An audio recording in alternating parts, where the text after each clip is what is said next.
जय हिंद साथियों, स्वागत है आप सभी का शाइन वाईटी क्लासेस में।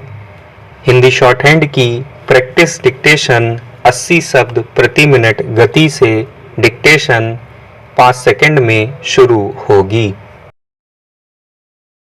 स्टार्ट।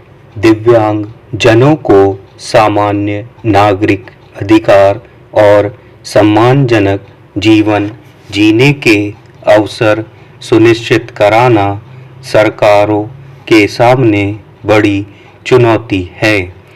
शिक्षा का स्तर ऊंचा होने के बावजूद आज भी ऐसे लोगों के प्रति हमारे समाज का नजरिया संकुचित और अनेक बार अमानुषिक ही देखा जाता है।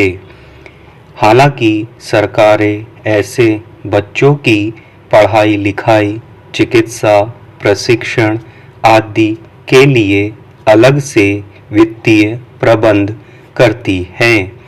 इनके लिए चलाए जा रहे केंद्रों को प्रोत्साहित करती हैं।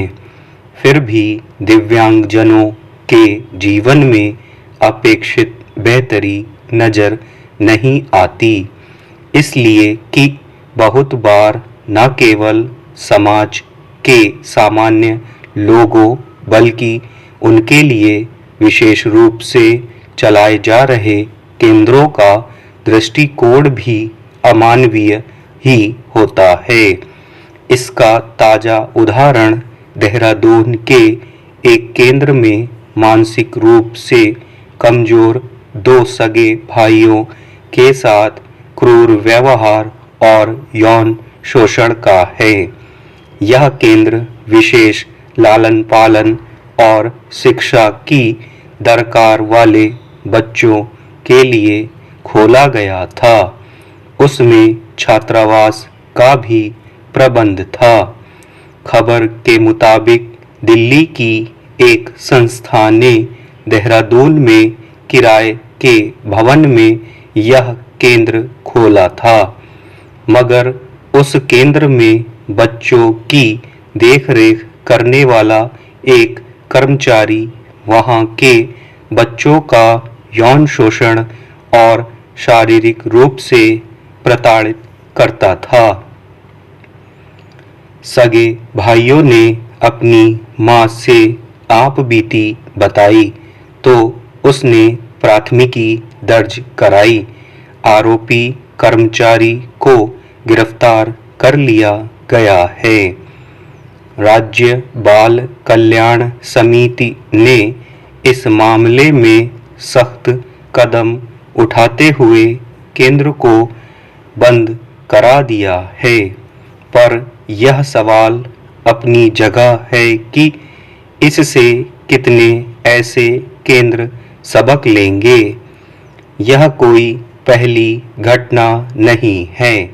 दिव्यांगजनों, महिलाओं, अनाथ बालिकाओं, बेसहारा बच्चों के लिए बने केंद्रों में प्रताड़ना और यौन शोषण के मामले अक्सर उजागर होते रहते हैं। प्रताड़ना, दुर्व्यवस्था आदि से परेशान होकर अनाथालयों, बाल सुधार गृहों से बच्चों के पलायन की खबरें भी जब तब सुनने को मिल जाती हैं। हर बार ऐसे केंद्रों की व्यवस्था दुरुस्त करने के संकल्प दोहराए जाते हैं, पर नतीजा वही ढाक के 3 पात रहता है। इस प्रवृत्ति के पनपने के पीछे बड़ी वजह है कि दिव्यांगों, बेसहारा बच्चियों आदि के लिए चलाए जाने वाले केंद्रों का मकसद लाभ कमाना अधिक होता है। उनकी नज़र सरकारी योजनाओं के तहत मिलने वाली वित्तीय मदद पर अधिक रहती है। यही वजह है कि दिव्यांग बच्चों की शिक्षा दीक्षा के लिए प्रशिक्षित और निष्ठावान अध्यापकों, पालकों, कर्मचारियों की जरूरत को सिरे से अनदेखा किया जाता है। ज़्यादातर जगहों पर घरेलू सहायक और सामान्य रसोइया किस्म के कर्मचारियों से काम चलाया जाता है। स्टॉप।